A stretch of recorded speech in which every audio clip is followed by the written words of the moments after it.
Ohayo gozaimasu, or actually konbanwa. It's evening here in Japan, in Kyoto. Femi Smiles, Ario. I'm going to answer a couple of questions that I got. So this is from TM Martin and Will Jenkins.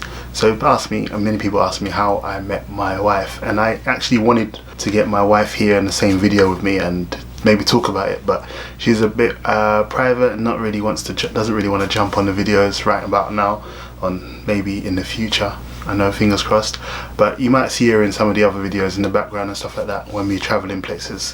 When we went to Korea and stuff like that. Got permission to like spill the beans, so to speak. When I moved to Japan, I lived in Ibaraki Prefecture. I actually met her there. We have mutual friends, so to speak. One day, one of my friends, Chris, he's a YouTuber as well. He kind of inspired me to get into the YouTubing thing as well. Anyway, he invited me out, go to karaoke. So we lived in like the countryside. So it takes 15 minutes for me to get by bike to the station, and there are only 2 trains per hour. And then it costs quite a bit just to get to the town. Half an hour on the train as well. It's a big deal to get out, and I'm broke and all that stuff. And I was like, nah, I don't want to come out. Don't really want to come. But he's like, come on, man. He's always like that.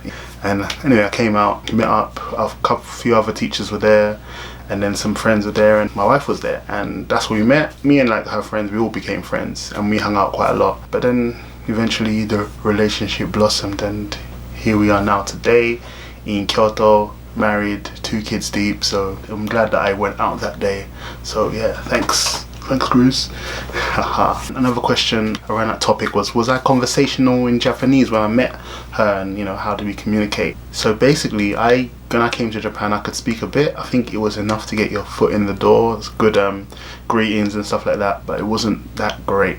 So our initial conversations were rough, pretty difficult, but we kind of helped each other. She spoke some English as well. She studied English too, so she spoke some English, I spoke some Japanese, so we had like a midway point to communicate, and then it grew. Like, we helped each other, made like a diary. So I'd write a diary in Japanese, she'd write a diary in English, and we'd swap it and check and help each other like that. So we kind of built it up. But her English is much better than it was then, and my Japanese is much better than it was then too. I would say, like, being in a relationship, people always say, if you have you have a Japanese wife, that's why your Japanese is good. But I think at some point, and many people would know, that if you have like a partner, especially in Japan, they will learn to understand what you're trying to say too. So they don't have to, your Japanese doesn't have to be perfect. They'll kind of understand. They like really good at reading the hints and clues. So, and they don't really want to tell you if you made a mistake, because it's not really in the culture to do that. In England, someone makes a mistake, you're like, no, you have to say this. And then, but in Japan, it's like, oh yeah, we understand you, I understand you, even if they don't. So it's pretty hard. It's a lot of people come here and speak in Japanese and find a partner, and then their Japanese won't improve too much because their partner's ability to understand you will improve, kind of thing. So yeah, but that's why I've got a Japanese teacher now, and I'm trying to force my wife to know if I make a mistake, and she does. If I make a mistake, she'll tell me, like if it's a grave mistake, right? Is your child able to speak conversational English? So obviously I have 2 children. One is 4 and one is 6 months. So the 6-month-old can't speak any languages now. Speaks every language basically. My son, he can speak Japanese like fluent, native. He speaks non-stop. He's brilliant. He's Kansai Ben as well, because he goes to a Japanese school and stuff like that, and speaks with my wife in Japanese all the time. His only contact with English is with me, so I try and spend as much time as I can with him, and I don't speak Japanese to him. We speak English together. So his English is good, but it's not as good as his Japanese because of the amount of time he gets to spend speaking English. But I want to speak with him as much as possible. He speaks with my my brothers, with my mum, so they all speak English, and he knows the importance of being able to speak English, so that when he goes back to London, which he's always excited to do, he can speak English when he's there. So we speak English all the time, and we have the rule, like, if I'm around, we don't speak Japanese, and he's really a good enforcer of that. So yeah, his English is improving, and just turned 4, and he's starting to read some English words, so that's pretty cool, and Japanese words as well. So yeah, I'm really want to make sure I can spend enough time with him so that he can improve. And he's not just for his English, but it's like an indicator. If I don't spend time with my son, you can tell because of how his English goes down. So it's like an indicator. Earlier on, I was really busy with work, and he didn't get to spend that much time, and you could tell that it was hard for him to communicate with me. And once I realized that, I had to like try and change things around, and I'm not teaching him English, but we're just doing things together in English.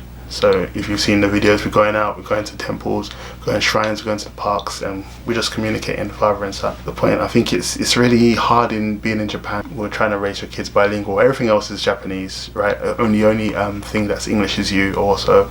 And international schools are extremely expensive. I mean, I worked for an international kindergarten before, and the plan was for him to stay in the kindergarten when I was there, and he joined the kindergarten. But unfortunately, he had to leave due to unforeseen circumstances, and therefore he had to leave too. Well, that would be like a Patreon story if I ever do that. Yeah, he can speak English and Japanese. So I'm British, but I am Nigerian. My parents were born in Nigeria, raised in Nigeria. They moved to England. I was born in England, so you know, got both cultures. So there's Yoruba language, and I tried to teach him a little bit of that, but I'm also learning it myself. So he knows a few words, and I just want to give him some basic phrases, which will be good to help him. So it won't be trilingual, but he could, you know, sometimes he speaks with my mum in Yoruba a little bit, which is really good. So he speaks to me in English, my mum in Yoruba, and then speaks to like the rest of his family, Japanese family in Japanese. So that's like, it's really cool. So maybe a trilingual way. So what I really want to do is I want to try and work on making loads of videos. Like I want to grow, obviously I want to grow my channel, but I want to grow my ability to make videos and to edit and to speed things up. So I would like to make videos like these. If you have any questions, just pop it in and I'll answer it in a video, or or answer a few of them in one video or something. Yeah, so if you have any questions about what it is like being in Japan from my perspective, then yeah, just put it in the comments. If it ain't some crazy nasty question, then I will definitely answer it. At the moment I have 222, so 222 subscribers, which is dope, because the last time I did a video like this I had 34, and then next time, you know, it could be growing and growing. But for now, if you send me a message, I can definitely read it. It's not like I have thousands and thousands of messages, so maybe one day in the future I'll have thousands of comments, but I'll still try, and I'm just wishful thinking in it, but that's how I'm going for it. That's how I'm going for it. No, well, James Jenkins asked quite a few more questions, and I would like to address them in like another video, because they're really good and profound questions, which I'd like to talk about, and I'd like to get some other people's opinions on them too. So yeah, let me know what you think and what your ideas are, and I'll see you on the next video. Sayonara. Peace.